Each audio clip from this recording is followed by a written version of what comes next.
cette journée que tu as faite, elle est pour nous un sujet de joie. Et ce matin, nous voulons entendre, Seigneur, ce que toi tu dis à ton peuple. Et Seigneur, nous croyons que cette parole vient à propos, Seigneur Père, vient dans le cœur de quelqu'un qui veut rentrer pleinement dans sa destinée et qui veut accomplir les œuvres, Seigneur Père, que toi tu l'as destiné à faire sur cette terre dans le nom de Jésus. Et nous disons Amen. Pendant cet été, nous avons reçu plusieurs invités, notamment le pasteur Amazou. Il a prêché un message sur le prix de la destinée.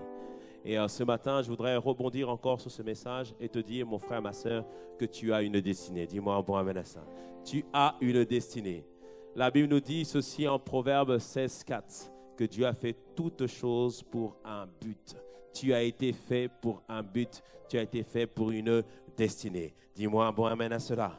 Car tu dois comprendre que toute création a un but. Tu as un but. Il est démontré qu'aucun créateur, aucun inventeur ne crée quelque chose sans avoir établi à l'avance le but pourquoi cette chose doit être faite. Et lorsqu'il réfléchit au design, lorsqu'il réfléchit à la taille, lorsqu'il réfléchit à la couleur du produit qui va sortir, il réfléchit mais vers qui ce produit va être destiné, pour quelle solution ce produit va être fait. C'est-à-dire qu'il prend le temps de réfléchir, de préparer, de façonner afin que ce qui va sortir sur le marché va répondre au problème, va être une solution. Cela te dit que lorsque Dieu t'a créé, il a pris le temps de te façonner, il a pris le temps de te préparer pour une destinée particulière et tu es la bonne personne au bon endroit, la réponse à beaucoup de problèmes ici sur la terre. Dis-moi un bon amen à cela. Alléluia. C'est pourquoi ce matin, je te dis que tu as une destinée. Dis-moi un bon amen. Avant que tu sois dans le ventre de ta mère, Dieu te connaissait, il t'avait déjà préparé, il t'avait établi en tant que prophète, il t'avait établi en tant qu'enseignant, il t'avait établi en tant que pasteur. Et en cette année, tu rentres dans ta destinée dans le nom puissant de Jésus. Dis-moi un bon amen à cela. La Bible nous le dit en Éphésiens 1, verset 11. Il nous dit dans la version Sommer, c'est aussi en Christ que nous avons été choisis.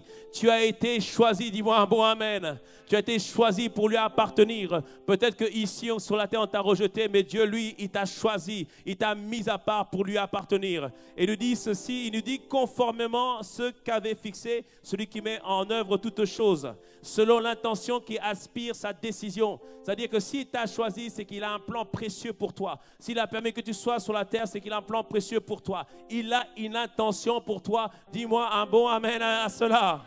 Oui, Dieu a une intention pour ta vie. Dieu a une pensée pour ta vie. Dieu a un désir pour ta vie. Dieu a une destination pour ta vie. Comme l'inventeur du micro, lorsqu'il a inventé le micro, le but du micro, c'est d'amplifier la voix. Dis-moi un bon amen. Pour que la voix soit entendue. Toi, tu as été créé, tu as été suscité sur la terre pour que la voix du Christ soit amplifiée, pour que la voix du Christ soit entendue, pour que la voix du Christ soit amplifiée, entendue partout. Dis-moi un bon amen. Que la voix du Christ soit entendue dans la musique, que la voix du Christ soit entendue dans l'éducation, que la voix du Christ soit entendue en France, en Martinique et partout dans le monde. Dis-moi un bon amen à cela. Alléluia. Tu as une destinée ce matin. Tu as une destinée. Et il faut comprendre que la destinée, c'est l'intention originelle de Dieu. La destinée, c'est l'objectif premier de Dieu. Lorsque Dieu t'a préparé, lorsque Dieu t'a suscité, il avait une intention première, un désir profond. Alléluia. Est-ce que tu me suis ce matin? Lorsque Dieu t'a créé, il avait une raison pour laquelle il t'a créé. Il a regardé sur la terre, il a scruté, il a dit, il y a tel dessein que je vais accomplir, il y a tel plan que je vais réaliser, il y a telle nation que je veux sauver, il y a tel quartier que je veux sauver. Et là, à ce moment-là, il t'a préparé, il t'a fait un corps et il t'a donné la vie et tu es apparu. Dis-moi bon amen à cela. Tu es la solution à un problème. Tu es la solution à un problème parce que Dieu a une destinée pour toi. Dis-moi bon amen à cela. Alléluia.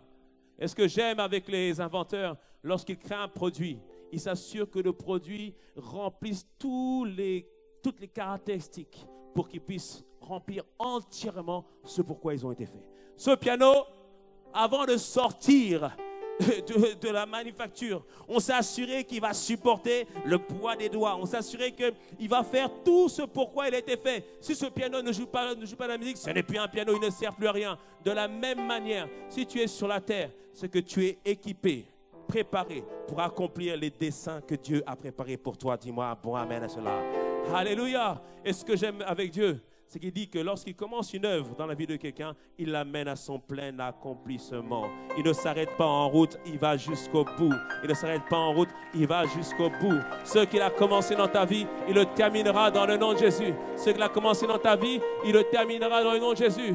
La destinée, c'est l'intention finale d'un objet. Peut-être aujourd'hui, tu n'as pas l'impression que ton frère est pleinement dans sa destinée, mais attends la fin de sa vie. Mais attends la fin de sa vie et tu verras que la fin d'une chose vaut mieux que son commencement. Parce que quand Dieu commence, il le termine toujours. Dis-moi, bon amen à cela. Alléluia. C'est l'intention originelle de Dieu. C'est pourquoi lorsque tu es né, parfois tu es né dans des circonstances difficiles, tu as vécu certaines expériences, certaines éducations, mais lorsque Dieu est venu dans ta vie, la Bible nous dit que lorsque nous sommes nés de nouveau, nous sommes une nouvelle création, une nouvelle créature. Les choses anciennes sont passées, voici toutes choses sont devenues nouvelles. C'est-à-dire que Dieu, lorsque il est venu dans ta vie, il a pris, il t'a complètement changé de l'intérieur et maintenant il a repositionné sa destinée en toi. Ta destinée s'accomplira dans le nom puissant de Jésus. Dis-moi un bon amen à cela. Alléluia. Oh, ce que j'aime avec Dieu, c'est que aussi il va faire en sorte que toutes choses vont concourir à ton bien. Pourquoi? Parce qu'il a une destinée. Il est le sage architecte. Il va s'assurer que chaque événement, chaque moment que tu vas passer, ça va concourir à ton bien. Dis-moi un bon amen à cela.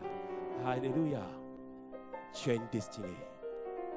Mais la vérité, nous tous, nous n'aurons pas une destinée où tout qui sera vu. Nous tous ne serons pas manifestés publiquement devant une grande foule. Mais nous avons tous une destinée. Et il y a des personnes qui ont des destinées dans le secret, mais des destinées puissantes dans le secret. Luc 2, 37, on nous parle d'une dame qui avait 84 ans. C'était une prophétesse. Elle, sa tâche, c'était de servir l'Éternel. Elle servait l'Éternel comment? Par ses prières. Et sa prière, c'était « Je prie que le Messie puisse venir sur cette terre. » Parce qu'elle regardait les prophéties, elle disait que voici ce que Dieu a déclaré. Un Messie doit venir. Un Messie doit être manifesté sur cette terre. Et sache que pour toute promesse, pour qu'elle se manifeste, il faut que tu pries. Et cette femme priait. Et un jour, elle a ouvert les yeux et elle voit Joseph et Marie en train de présenter l'enfant au temple. Elle a dit, voici le résultat des prières que j'ai faites. Voici le résultat des prophéties que j'avais. Elle a prié, elle a vu le Christ se manifester. De la même manière, quelqu'un, quelque part dans le monde, a prié pour toi.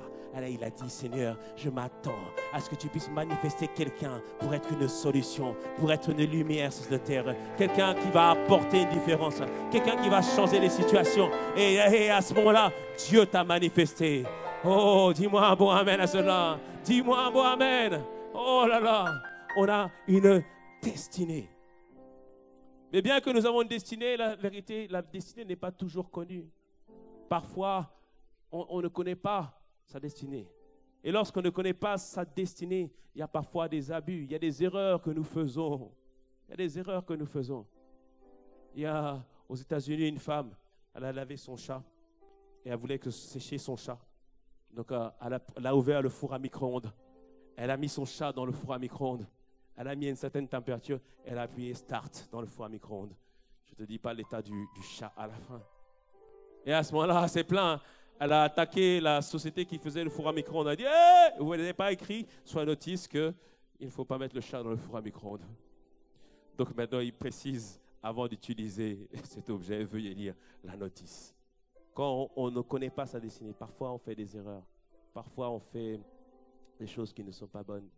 Et parfois le peuple d'Israël qui était appelé à manifester les œuvres de Dieu, qui était appelé à manifester la bonté de Dieu, ils ont fait des erreurs. Et à cause des erreurs qu'ils faisaient, Dieu, qui est un Dieu de justice, permettait que le peuple puisse être repris. Et à un moment donné, ils avaient tellement été contre Dieu. Dieu dit à Jérémie, pendant 70 ans, le peuple va être déporté. Mais Dieu dit à Jérémie en Jérémie 29, 11, qu'ils vont être déportés, mais sache que je connais les projets que j'ai formés sur vous, dit l'Éternel, projet de paix et non de malheur. Il leur dit, c'est vrai, vous êtes déportés, mais j'ai un projet sur vous. Un projet sur vous, c'est un projet qui est parfaitement adapté à qui tu es. C'est comme quand tu vas acheter un costume, une robe, tu essaies plein de robes, cette robe ne me va pas. Ce costume ne me... Bon, moi, je ne mets pas de robe, hein. C'est un exemple. Alléluia. Bon, je prends ce costume. Il ne me va pas. La couleur ne me va pas. La coupe ne me va pas. Mais à un moment donné, tu essayes le vêtement, tu dis, ah, ça c'est parfaitement pour moi.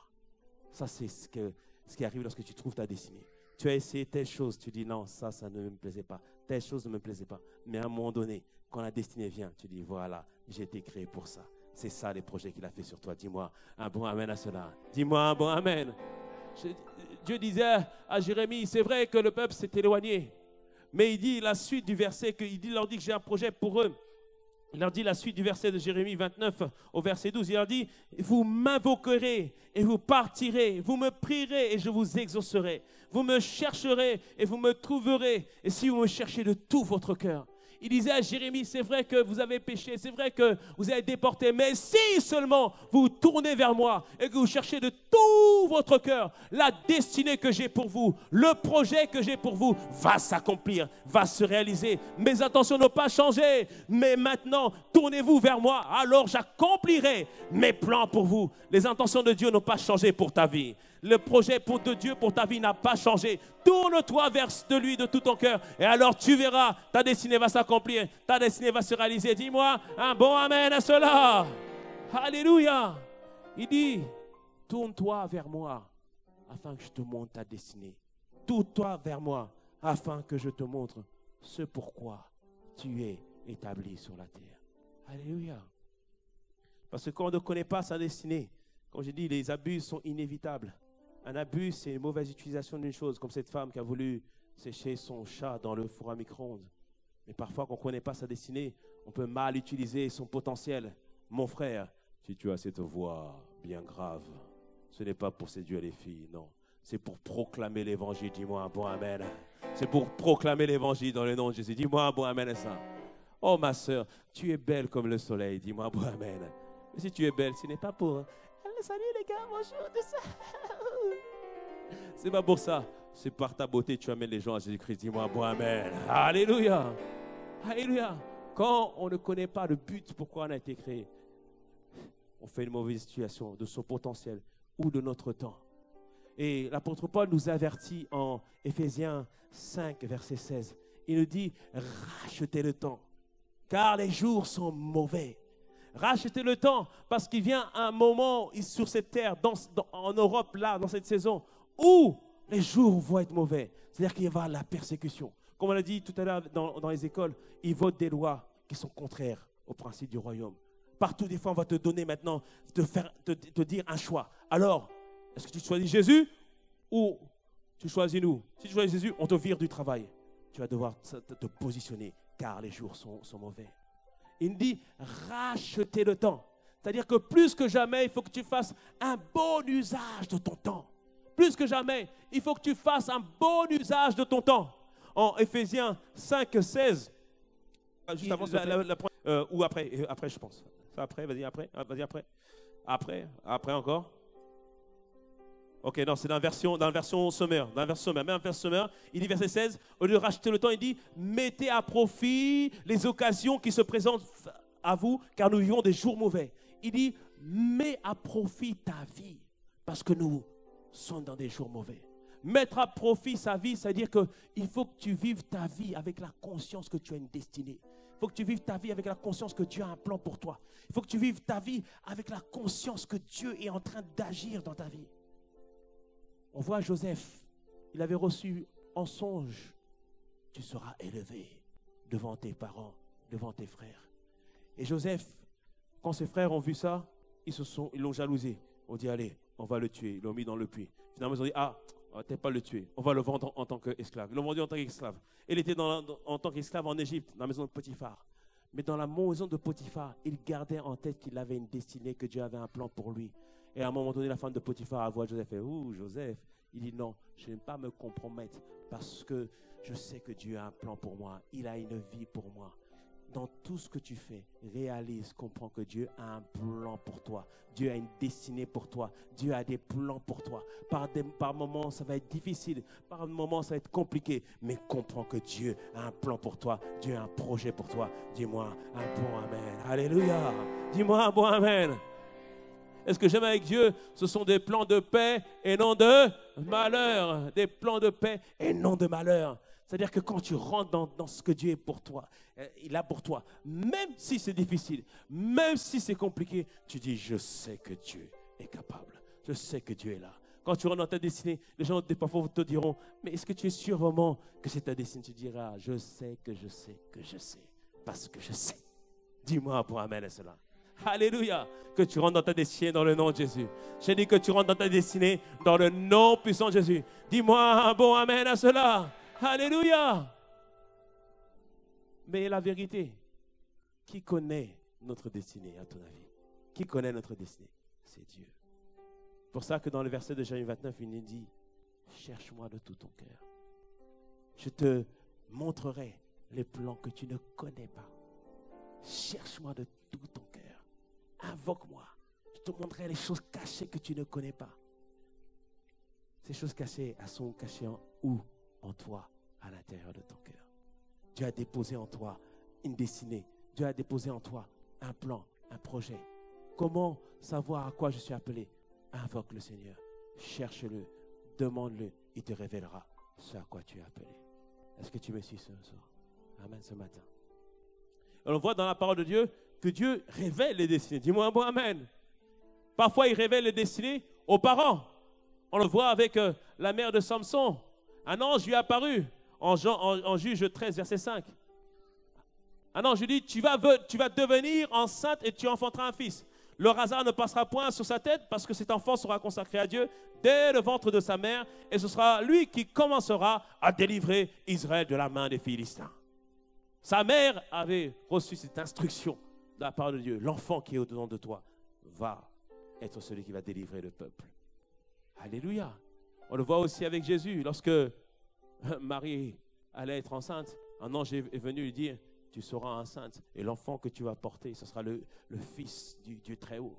Ils ont dit ça à Joseph, ne laisse pas Marie parce que l'enfant qu'elle porte, c'est un enfant qui a été créé, qui a été produit, qui a été conçu par le Saint-Esprit. Et ce sera lui qui va délivrer le peuple. C'est-à-dire que les parents, la mère de Samson et Marie et Joseph avaient conscience que l'enfant qui allait naître, c'est un enfant particulier. Chacun leur enfant, un enfant particulier.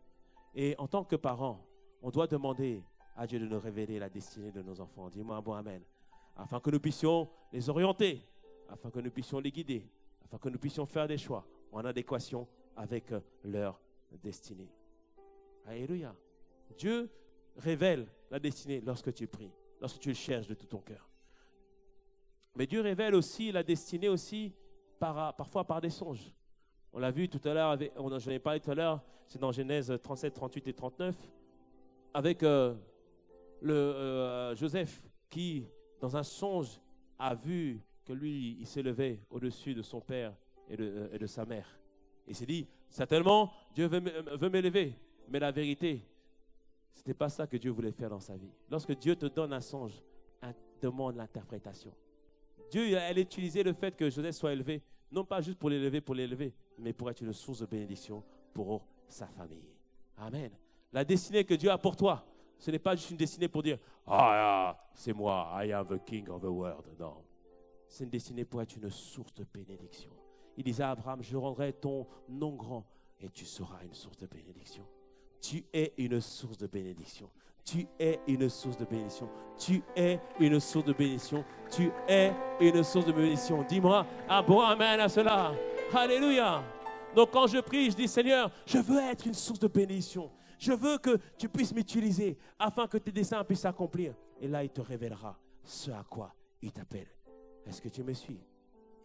Parfois, la destinée aussi peut être révélée par un prophète.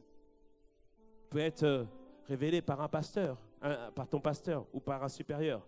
Mais je voudrais plutôt préciser que révélée, mais plutôt confirmée par un prophète, par ton supérieur ou par ton pasteur. Pourquoi? Parce qu'il y a une différence entre le ministère de prophète dans l'Ancien Testament et le ministère de prophète dans le Nouveau Testament. J'aime ce qu'a dit un pasteur. Il disait que dans l'Ancien Testament, des fois, tu ne savais rien. Parce que très peu de gens étaient en connexion avec Dieu. Le prophète, sa fonction, c'était d'être en connexion avec Dieu. Donc le prophète dit, ah, toi, Dieu t'appelle à ça. Et tu disais, ok, j'ai entendu la parole du Seigneur. Et lorsqu'il voulait consulter quelqu'un, il demandait au prophète, qu'est-ce que Dieu a dit? Ça, c'est dans l'Ancien Testament. Mais dans le Nouveau Testament, ce n'est pas comme ça. Tu as le Saint-Esprit qui te met des confirmations, qui te met des indices. Et le prophète, le pasteur, le supérieur viendra confirmer ce que toi, tu as déjà reçu dans ton cœur. Est-ce que tu me suis? Alléluia. Je le vois pour mon cas, je n'ai jamais reçu d'instruction de la part du Seigneur pour me dire, toi, tu seras pasteur. Non. Mais j'avais eu une conviction que j'étais un don pour l'Église. J'avais une conviction que j'étais appelé à servir au sein de l'Église. À l'époque, j'avais dit à celle que je voulais avoir comme femme dans l'approche. Bon, quand vous approchez des femmes, je précise, tu ne t'approches pas de plusieurs femmes. Alléluia, gloire à Dieu. Et tu t'approches d'une femme que tu sais déjà qu'elle peut être ta femme. Dis-moi un bon amen. Ce n'est pas juste pour tester, pour voir, peut-être, non. Moi, je connaissais son caractère, je savais que ça pouvait coller. Dis-moi un bon amen. Alléluia. Je précise ces choses-là au nom de Jésus. Alléluia. Donc, je lui dis, je ne sais pas si je suis appelé à être pasteur ou pas, mais je veux servir dans l'église. Est-ce que toi, ça correspond? Parce que tu te maries avec une aide semblable. Dis-moi un bon amen. Quelqu'un qui te ressemble pour marcher ensemble. Elle dit, ok, ça me va. Ok. Et puis, on a grandi, on a servi le Seigneur. Nous, on voulait juste être un serviteur pour l'avancement du royaume. Un peu comme David. David, tout ce qu'il voulait, c'était être celui qui aide papa, en fait. David, il gardait les brebis de son père. Son père le considérait comme un fils illégitime, mais David gardait les brebis de son père avec fidélité. Et un beau jour, Dieu a dit, je vais établir un roi dans la maison d'Isaïe, le père de David. Et il a envoyé le prophète Samuel. Et le prophète Samuel est arrivé. Il a vu tous les fils de Isaïe. Il a dit, le roi n'est pas ici. Est-ce que tu n'as pas un autre fils? Et là, le père David s'appelait, oui, j'ai le petit là-bas, là. Faites-le venir. Et on dit, c'est lui le roi. Mais comment David a été nommé roi? C'est parce qu'il avait une attitude que tu dois avoir pour rentrer pleinement dans ta destinée. Il avait l'attitude de fidélité. Il ne se préoccupait pas de savoir est-ce qu'il sera élevé ou pas. Il gardait avec fidélité les brebis de son père. Est-ce que tu me suis? Et le troupeau de son père, ce n'était pas un troupeau énorme. Il y avait quelques bêtes seulement. Mais il les gardait avec tout son cœur. Il se battait même contre le lion et les ours, juste pour protéger le troupeau. Pour entrer dans ta destinée, il te faut une attitude de cœur qui s'appelle la fidélité, ou une vertu qui s'appelle la fidélité. Le titre du message, c'est la caractéristique commune de tous ceux qui rentrent dans leur destinée. Et cette caractéristique commune, c'est la fidélité. David était quelqu'un de fidèle. Et comme il était fidèle, Dieu l'a choisi pour être roi. Parce qu'il dit, voici un homme selon mon cœur. Et Dieu est celui qui est fidèle par excellence. Il dit, voici quelqu'un qui est fidèle comme moi. Et je le choisis. Moi, pour ma part, c'était pareil. On servait avec fidélité le Seigneur. On a commencé à la navette. J'ai commencé à la navette. On servait avec fidélité à la navette. Chez les jeunes, on servait avec fidélité à la navette. Chez les jeunes. Et quand on est venu ici à Cergy, c'est le pasteur Teddy qui était le pasteur. On servait avec fidélité. Et on m'a même demandé, mais est-ce que tu es capable de servir avec le pasteur Teddy? On m'a posé la question parce qu'avant, j'étais son responsable. Quand il est venu à ICC, j'étais son responsable à la navette, son responsable chez les jeunes. Donc les rôles avaient été un peu inversés. Ils m'ont dit, est-ce que tu es capable de servir avec lui? J'ai dit, sans problème. Ce n'est pas qu'un homme qu'on sert, c'est Dieu que nous servons. Dis-moi un bon amen à cela. Dis-moi un bon amen.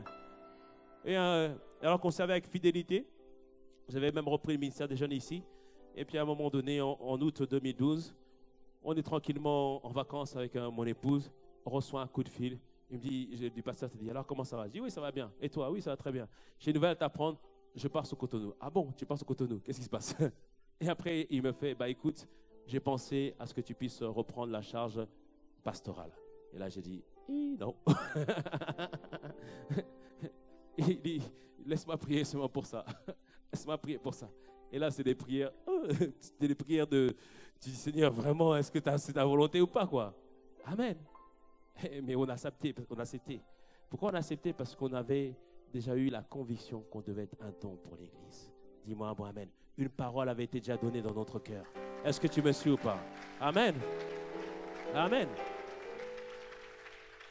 Mais on nous a fait la proposition, pourquoi? Parce qu'on était fidèles, tout simplement. Quand un pasteur Teddy a besoin de quelque chose, il savait qui appeler. Nous, on était là. La fidélité dans les petites choses. Quand il avait besoin d'une instruction, on était là. Quand il était en retard parce qu'il y avait des problèmes sur la A15, il savait qui appelait parce qu'on était là. Fidélité dans les petites choses. Amen. Est-ce que tu me suis ce matin? Il faut que tu aies une conviction déjà à l'intérieur. Un jour, à un moment donné, quand on était à ICC, on est resté à ICC jusqu'en 2007. Et après, j'ai reçu la conviction qu'on aille en Angleterre pour un temps. J'ai dit à ma femme, écoute, on va en Angleterre pour un temps. On est parti pour 3 ans. Au bout de 3 ans, j'ai dit non, je sens la conviction, il faut qu'on reparte maintenant en France. Et je faisais les démarches pour revenir en France en cherchant un travail et tout ça, etc. Mais j'avais vraiment cette conviction qu'il fallait qu'on rentre. Et il y avait une sœur qu'on connaissait qui avait reçu un don d'interprétation des esprits. C'est-à-dire qu'elle voyait les anges, discernement des esprits, merci. Pas d'interprétation, merci.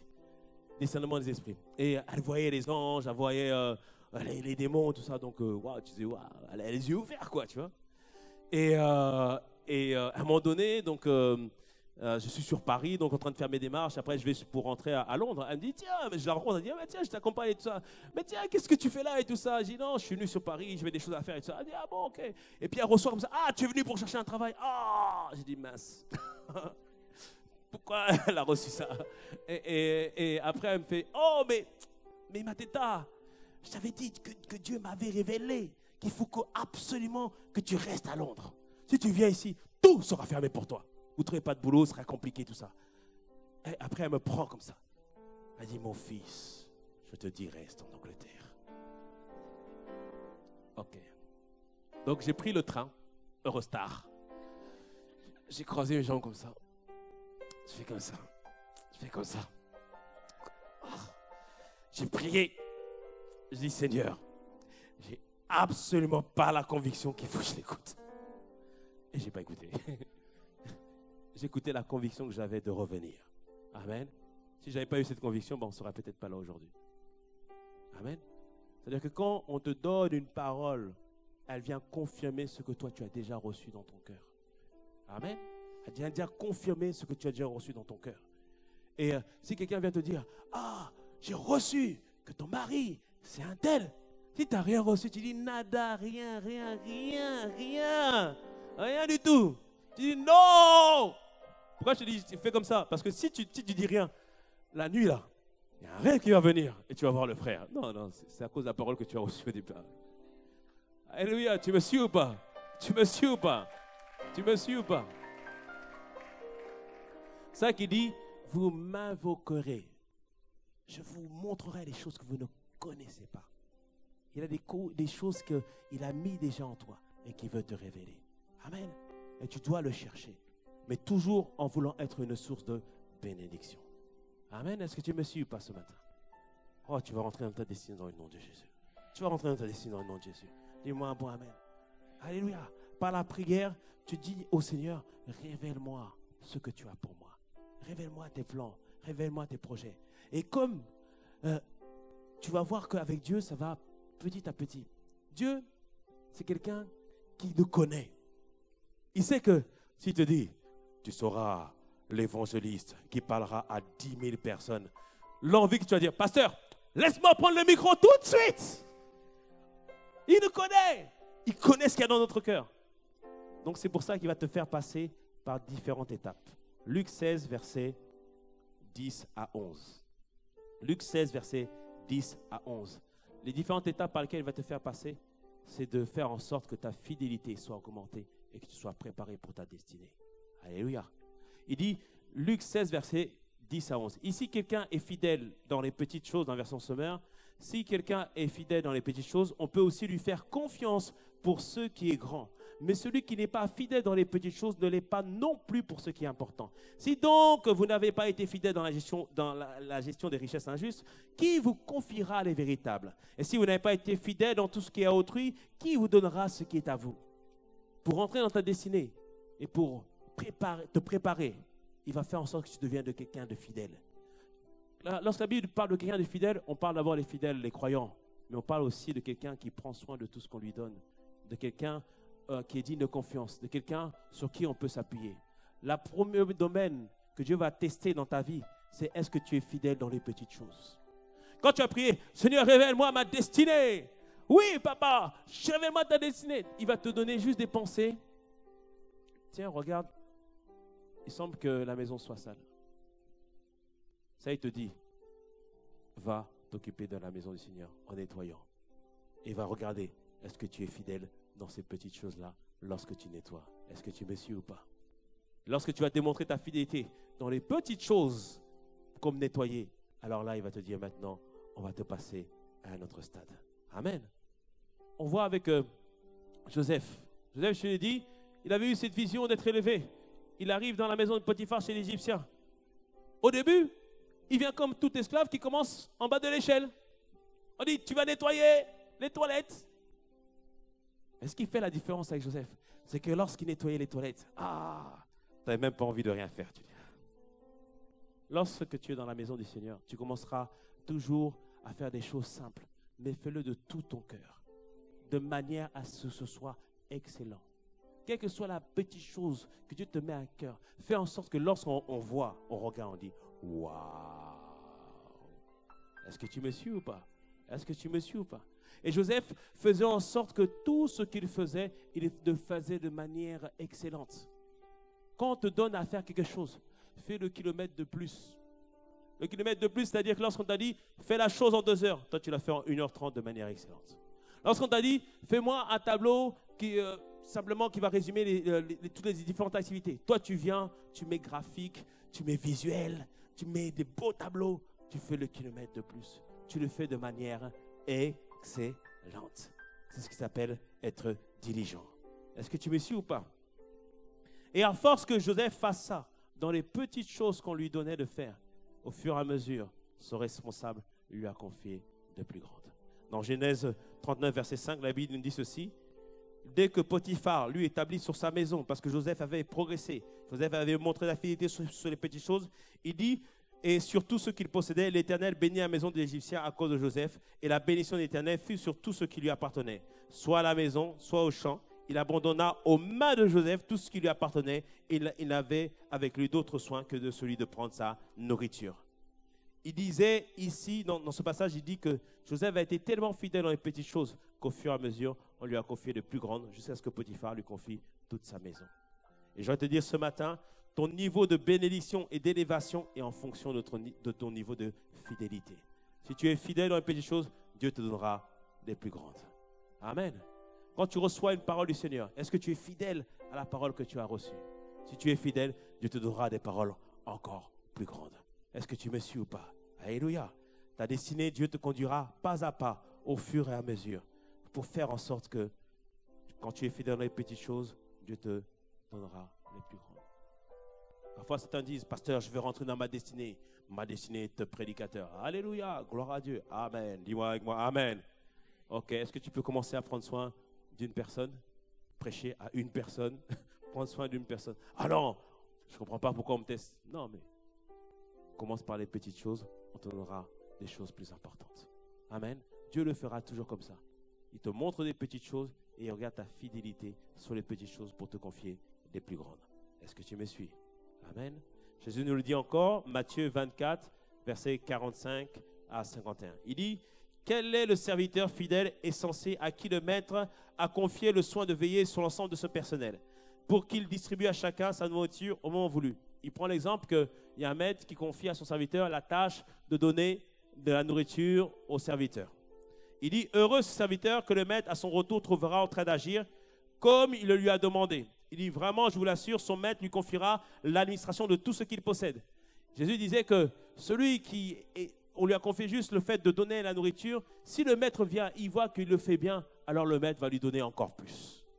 Après, il dit, mais si un mauvais serviteur qui se dit, mon maître n'est pas prêt de rentrer, et se met à maltraiter ses compagnons de service, à manger, à boire avec les ivrognes, son maître arrivera un jour où il ne s'y attendra pas et un moment qu'il ne connaît pas. Alors le maître le punira très sévèrement et le traitera comme on traite les hypocrites. C'est là qu'il y aura des pleurs et d'amers regrets.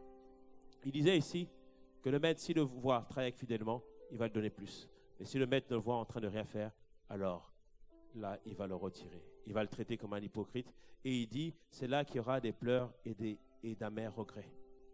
Fais en sorte que dans ta vie, qu'il n'y ait pas de pleurs ni d'amers regrets dans le nom puissant de Jésus. Lorsque le maître viendra, qu'il te trouve en train de le servir, qu'il te trouve en train de donner le meilleur de toi-même, qu'il te trouve d'être excellent là où il t'a placé, excellent là dans l'école qui t'a placé, dans la famille qui t'a placé, dans l'entreprise qui t'a placé, dans l'église qui t'a placé, afin que le maître puisse se réjouir de ce que nous faisons. Dis-moi un bon amen à cela. Dis-moi un bon amen à cela. Alléluia. Dis avec moi, je serai fidèle dans les petites choses, afin que je puisse avoir les grandes. Amen.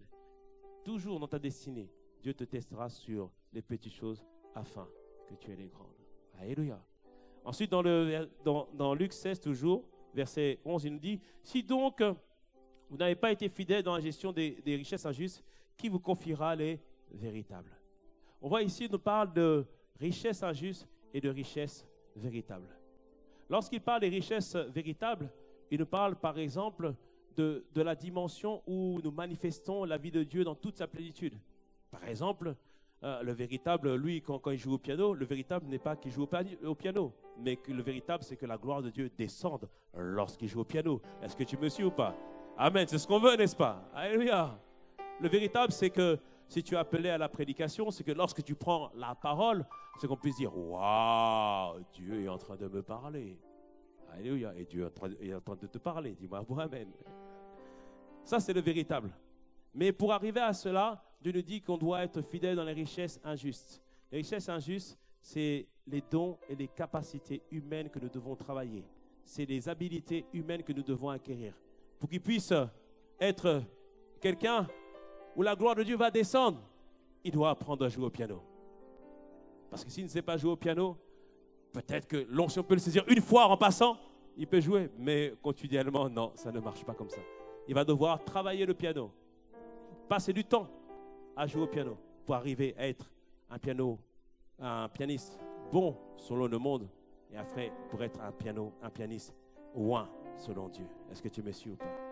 Pareil pour quelqu'un qui demain est appelé à être un grand évangéliste, mais il va devoir aussi apprendre à parler en public. Il va devoir aussi apprendre à faire comment on fait un message.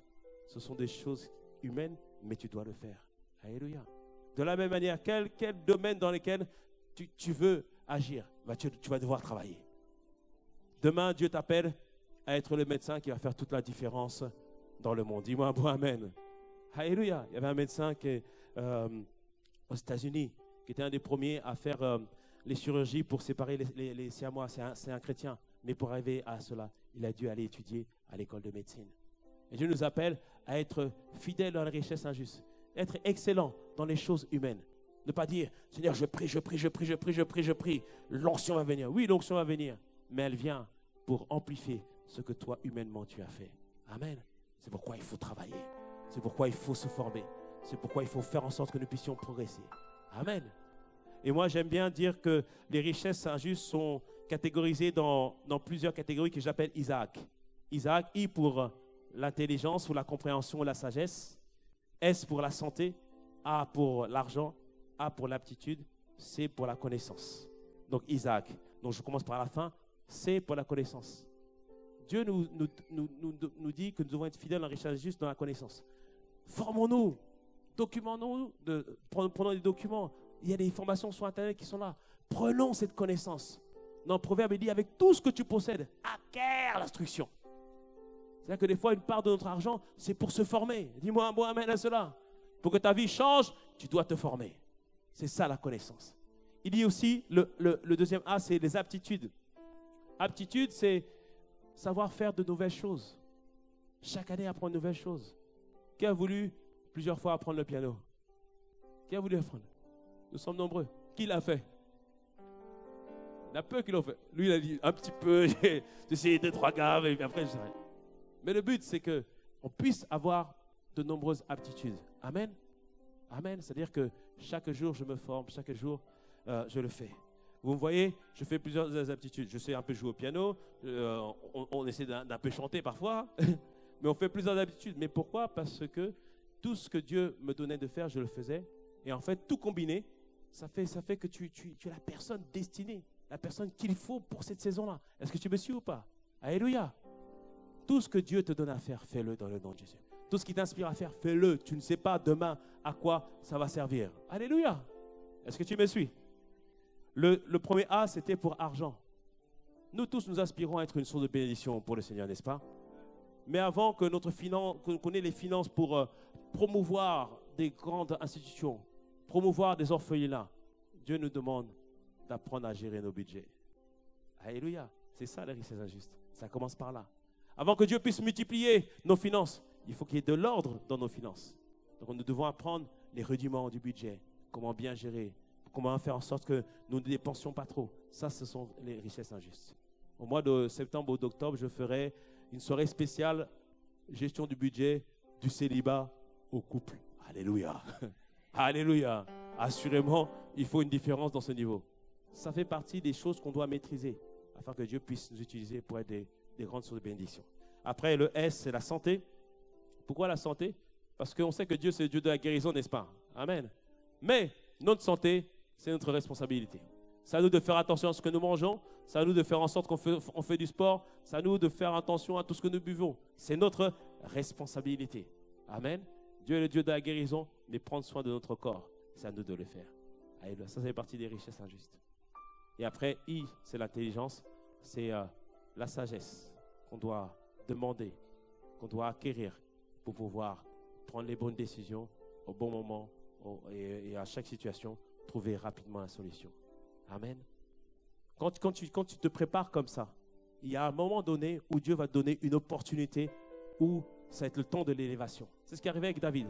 David gardait avec fidélité les brebis de son père. Quand je dis, parfois il devait se battre devant l'ours et le lion. Il était habitué avec sa fronde. Il avait déjà testé sa fronde. Il avait déjà éprouvé sa fronde. Il savait qu'avec sa fronde, il était capable de le faire. Et un beau jour, maintenant, il y a Goliath qui est là, devant l'armée d'Israël. Personne n'ose affronter Goliath. Il demande, qu'est-ce qui va arriver à celui qui va vaincre Goliath? On lui dit, il va épouser la fille du roi. Il dit, hé, moi je suis en bas de terre. Là. Si j'arrive à vaincre Goliath, ça veut dire que je rentre dans ma destinée.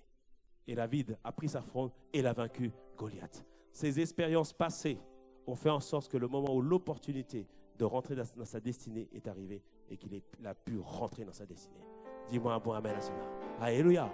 Sache que là où tu es en préparation pour ta destinée. Tu es en préparation pour ta destinée. Utilise chaque moment pour te préparer. Tout à l'heure, on dit, rachetez le temps.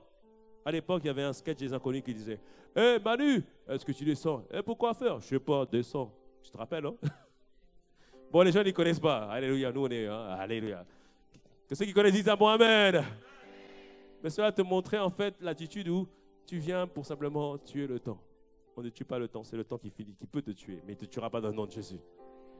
Juste pour vous dire, faites tout chaque jour pour être une meilleure version de vous-même. Faites tout chaque jour pour être une meilleure version de vous-même. Alléluia. Alléluia. Et tout combiné va faire que vous serez une personne complètement différente d'ici la fin de l'année dans le nom de Jésus. Dis-moi un bon amen. Alléluia.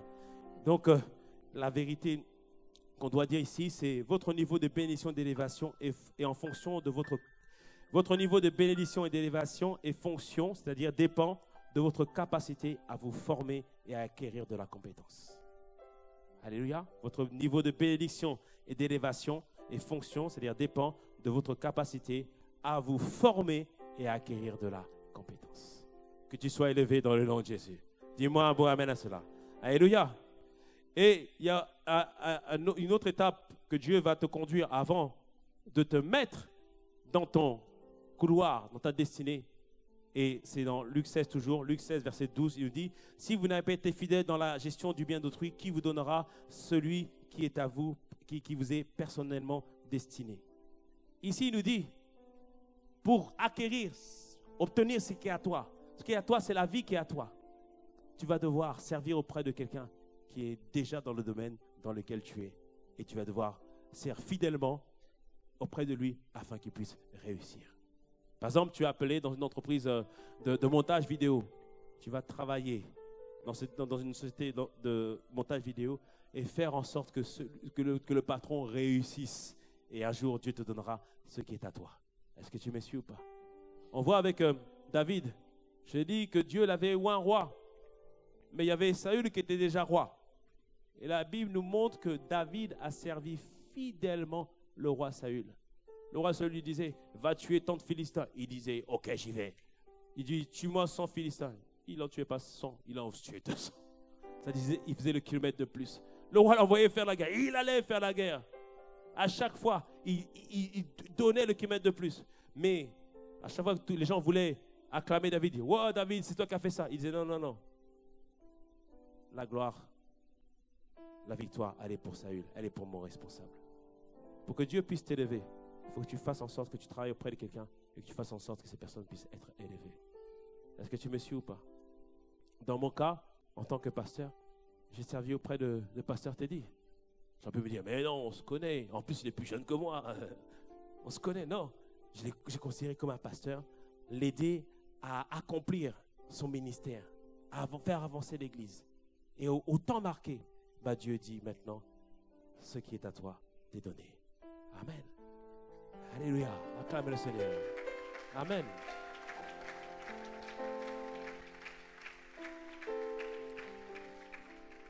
La destinée, c'est ce que Dieu t'appelle à faire. La destinée, c'est ce que Dieu a établi pour toi. Et cette destinée est déjà dans ton cœur. Et elle sera révélée, comme j'ai dit, par la prière. Et elle sera révélée aussi par une attitude de cœur qui s'appelle la fidélité. Et quand tu manifestes ces choses-là, je peux t'assurer, je peux te garantir qu'il arrive un moment où Dieu te conduit pas à pas. Et au bout d'un moment, tu réalises, tu comprends que là, tu es arrivé, là où Dieu veut que tu sois. Amen. Joseph, lui, pensait que Dieu voulait l'élever. Mais quand Dieu l'a élevé au rang de premier ministre, à un moment donné, il a réalisé que Dieu ne l'avait pas élevé pour ça. Il a eu un premier enfant qui s'appelait Ephraïm. C'est-à-dire, Dieu m'a rendu fécond. Dieu l'a rendu fécond. Il a eu un deuxième enfant qui s'appelait Manassé. Manassé, ça veut dire celui qui fait oublier. Parce que Joseph, il avait eu de la rancœur vis-à-vis de ses frères. Il n'avait pas digéré que ses frères l'avaient vendu en tant qu'esclave. Parce que quand il était dans la maison de Potiphar, il aurait pu retourner dans sa famille. Mais il était resté là parce qu'il avait eu de la rancœur vis-à-vis de ses frères. Et quand ses frères se sont tués à la maison, quand ses frères sont venus demander à manger au niveau de l'Égypte parce qu'il y avait la famine, peut-être que dans son cœur, il a dit, je vais les trucider aujourd'hui. Mais il a dit, non, l'Éternel m'a fait oublier mes peines.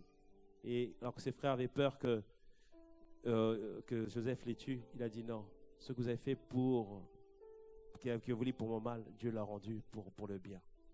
Et il a dit que Dieu l'a fait pour que je sois maintenant moi aussi une source de bénédiction. Alléluia. Parfois, tu ne connais pas tous les plans de Dieu. Parfois, ça semble obscur. Parfois, tu as l'impression que tout le monde t'a Mais la vérité, ils t'ont poussé vers ta destinée. Ils t'ont mis sur le chemin de ta destinée. Amen.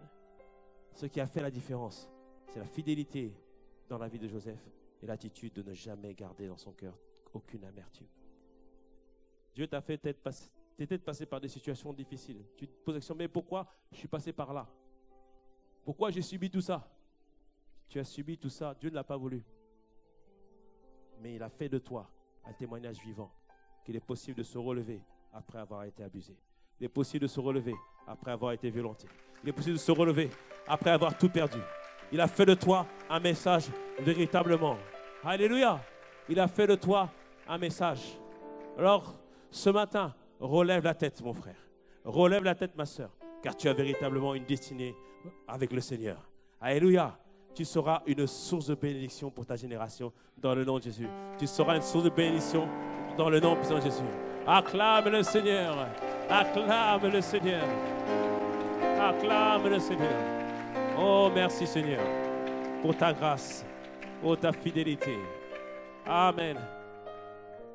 Qui n'a pas reçu encore sa destinée? Levez la main. N'ayez pas honte. Qui n'a pas encore reçu sa destinée? Amen. Il y en a quelques-uns, il y en a plusieurs. Amen. Ok. On va se lever, on va prier pour ceux qui le peuvent. On va se lever pour ceux qui le peuvent et on va prier. On va d'abord prier pour ceux qui n'ont pas reçu leur destinée afin qu'ils reçoivent leur destinée avant la fin de l'année dans le nom puissant de Jésus. Et après on priera pour après on priera pour tout le monde. Amen. Amen. Ok.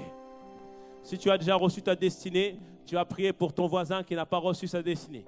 Tu as dit, nous prions sur la base de Jérémie 29, 11, qui nous dit qu'il a pour nous, je connais les projets que j'ai formés sur vous, dit l'Éternel, projet de paix et non de malheur, afin de vous donner un avenir de l'espérance. Vous m'invoquerez, vous partirez, vous me prierez, je vous exaucerai, etc. Donc clairement, lorsqu'on le prie, il nous donne, il nous révèle les projets qu'il a formés sur nous. Dis-moi un bon amen à cela. Alors, élève la voix. Soit pour toi-même, si tu ne connais pas les projets que Dieu a pour toi, ou soit pour ton voisin. Dis-lui, Seigneur, sur la base de ta parole, où tu déclares, Seigneur Père, que tu as formé des projets sur nous. Seigneur, ce matin, nous te disons, révèle tes projets que tu as formés sur nous. Seigneur, mon frère ne connaît pas ce que toi tu as préparé. Mon frère ne connaît pas ce que toi tu l'as destiné. Mais, aujourd'hui, nous t'invoquons. Mais aujourd'hui, nous te cherchons de tout notre cœur. Révèle ce que toi, tu as prévu pour mon frère. Révèle ce que toi, tu as prévu pour ma sœur. Seigneur, nous te prions que cela monte par une conviction. Cela monte véritablement, Seigneur, pour ta gloire, Seigneur. Il veut être une source de bénédiction. Il veut être une source de joie. Alors, Seigneur Père, fais-le dans sa vie. Manifeste-le dans sa vie, dans le nom puissant de Jésus. Seigneur, je te le recommande, ma sœur. Je te recommande, mon frère. Seigneur, tu le fais et tu le manifestes, Seigneur. Merci, Père, parce que ta parole est vraie. Et avant la fin de l'année, Père, tu le révèles, Seigneur. Tu le révèles à mon frère, tu le révèles à ma sœur, dans le nom puissant de Jésus. Seigneur, nous te déclarons que nous avons confiance en toi et que nous savons que tu vas révéler tes projets et que tu vas révéler ce que toi tu as prévu. Seigneur, j'ai une destinée, mon frère a une destinée, ma soeur a une destinée, et cela sera vu et cela sera révélé au nom puissant de Jésus. Dis-moi un bon amen à cela. Alléluia, amen, amen, acclame le Seigneur.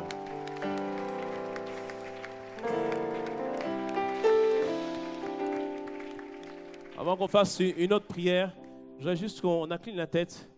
Est-ce qu'il y a une personne ici qui n'a pas reçu le Seigneur Jésus-Christ? Ce que nous parlons, les projets de paix, ça s'accomplit, se manifeste dès qu'on a donné sa vie à Jésus.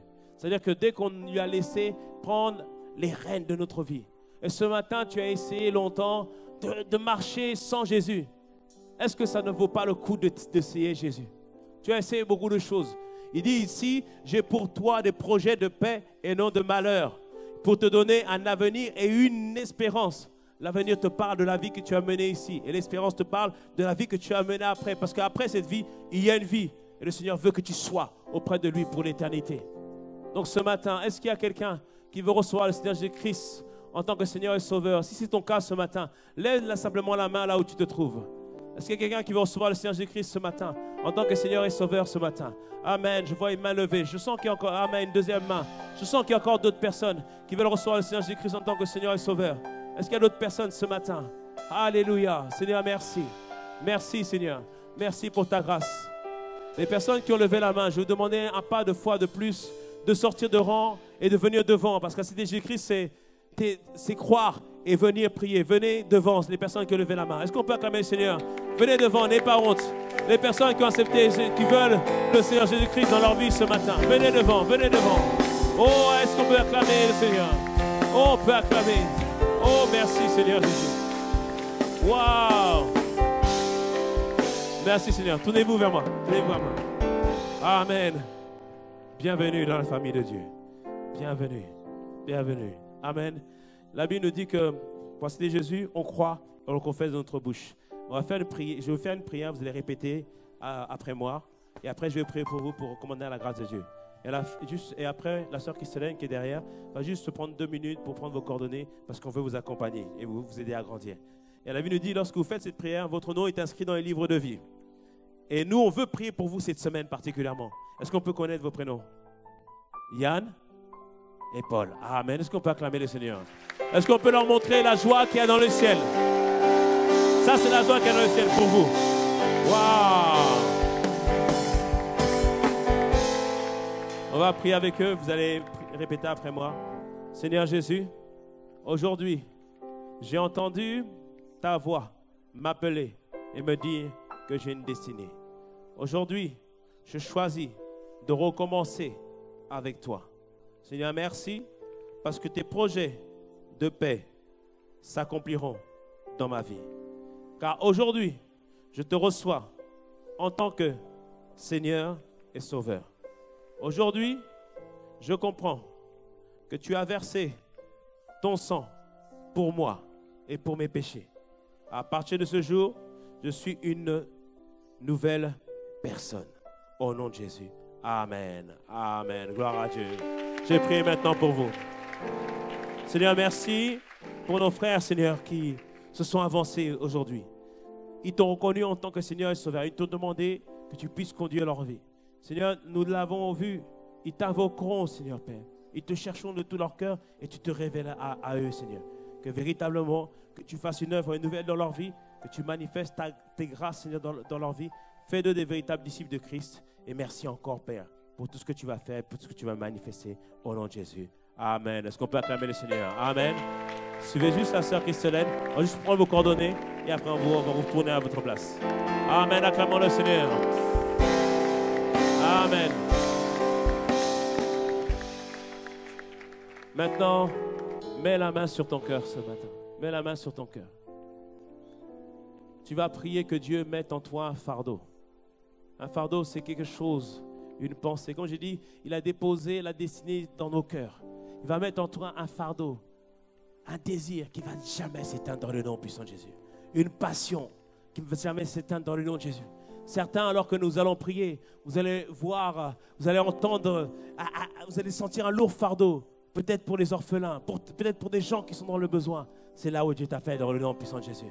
Élevons la voix ce matin. Seigneur, merci encore parce que tu déposes, Seigneur Père, un fardeau dans notre cœur, Seigneur Père. Tu déposes un fardeau dans notre cœur dans le nom de Jésus. Un fardeau, Seigneur Père, pour les âmes perdues. Un fardeau, Seigneur Père, pour ceux qui sont loin de toi. Un fardeau, Seigneur Père, qui vient de toi, Seigneur. Nous avons tellement essayé, tellement de projets, tellement de choses, mais tellement d'échecs. Et aujourd'hui, Seigneur, nous venons devant toi pour te demander, dépose en nous un fardeau. Dépose en nous une destinée. Dépose en nous, Seigneur Père, une conviction. Seigneur Père, fais-nous ressentir, Seigneur Père, les personnes vers qui tu nous appelles.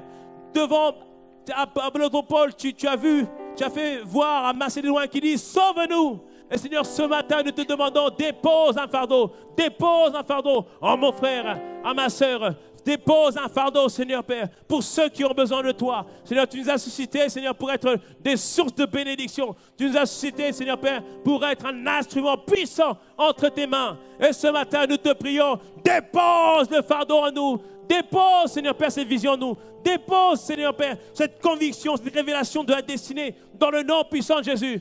Et comme Moïse, c'est un buisson qui brûle, mais qui ne se consume point. Nous nous lèverons le matin avec la vision. Nous, toute la journée, nous aurons cette vision en tête. Jusqu'au soir, nous aurons cette vision en tête. À l'instant même, Seigneur, fais entendre, Seigneur Père, à ma soeur, à mon frère, toutes les personnes vers qui tu les destines, qui disent « Sauve-nous !» qui disent « Sauve-nous !» qui disent « Nous attendons quelqu'un, nous attendons un libérateur, nous attendons quelqu'un qui sera envoyé de Dieu. » Car la création soupire pour la révélation, Seigneur Père. Seigneur, révèle, Seigneur Père, les choses cachées. Révèle les choses cachées que nous ne connaissons pas. Dans la vie de mon frère, dans la vie de ma soeur.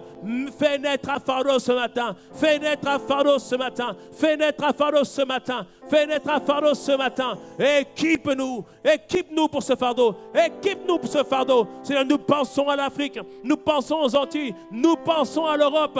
Assurément, Seigneur Père, tu feras sortir de nous de merveilleux projets, de glorieux projets, car tu as une destinée pour nous. Tu as une destinée pour mon frère. Tu as une destinée pour ma soeur. Assurément, Seigneur, à la fin de l'année, nous tous, nous connaîtrons ce pourquoi tu nous appelles. Nous tous, nous saurons et nous pourrons dire, je suis ce que je suis par la grâce de Dieu. Je fais ce que je fais par la grâce de Dieu, car mon Dieu m'a visité, mon Dieu m'a montré, et assurément, je cours vers ma destinée et j'accomplis le but pour ma vie. Acclame le Seigneur ce matin. Acclame le Seigneur. Acclame le Seigneur ce matin. Acclame le Seigneur ce matin. Acclame-le. Que tu sois béni dans le nom de Jésus. Que ce dernier semestre soit une accélération pour toi dans le nom puissant de Jésus. Que Dieu t'étonne et que Dieu te visite. À lui la gloire, à lui la louange. Acclamons, acclamons, acclamons, acclamons notre Dieu.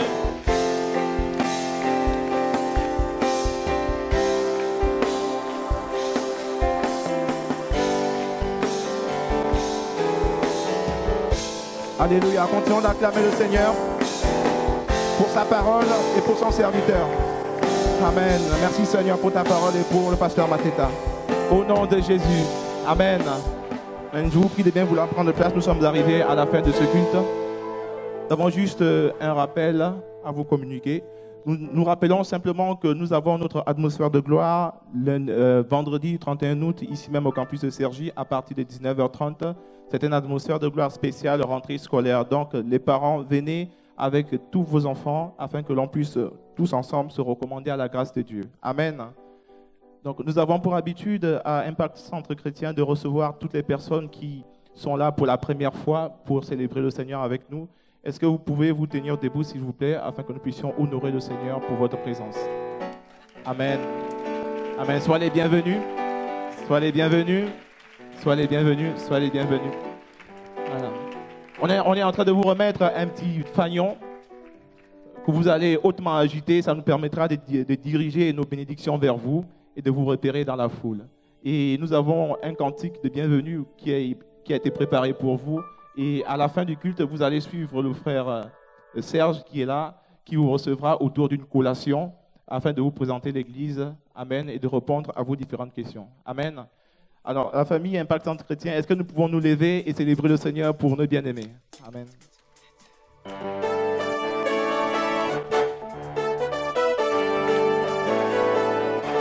Seigneur, tu vois les sœurs qui sont ici. Nous vous bénissons dans le nom de Jésus. Tu les vois dans ta maison. Seigneur, tu vois les sœurs qui sont ici. Bénis, bénis, bénis, bénis leur vie. Bénis-les dans le nom de Jésus. Bénis-les. Bénis-les. Soyez bénis. Au nom de Jésus. Bénis-les. Bénis-les. Bénis-les. Amen. Seigneur, bénis-les. Seigneur, tu vois les sœurs qui sont ici. Bénis-les. Seigneur, tu les vois dans ta maison. Bénis-les. Seigneur, tu vois les sœurs qui sont ici. Bénis-les. Bénis, bénis, bénis, bénis leur vie. Bénis-les. Bénis-les. Bénis-les. Bénis-les. Bénis-les. Bénis-les. Amen. Vous êtes bénis dans le nom de Jésus. Bénis-les. Bénis-les. Bénis-les. Amen. Seigneur, bénis-les. Seigneur, tu vois, c'est ici rassemblés. Bénis-nous. Venus pour t'adorer en esprit, en vérité. Bénis-nous. Seigneur, tu vois, c'est ici présent. Bénis-nous. Bénis, bénis, bénis, bénis nos vies. Bénis-nous. Bénis-nous. Bénis-nous. Bénis-nous. Bénis-nous. Bénis-nous. Amen. Seigneur, bénis-nous. Amen. Acclame très fort le Seigneur. Alléluia. Amen.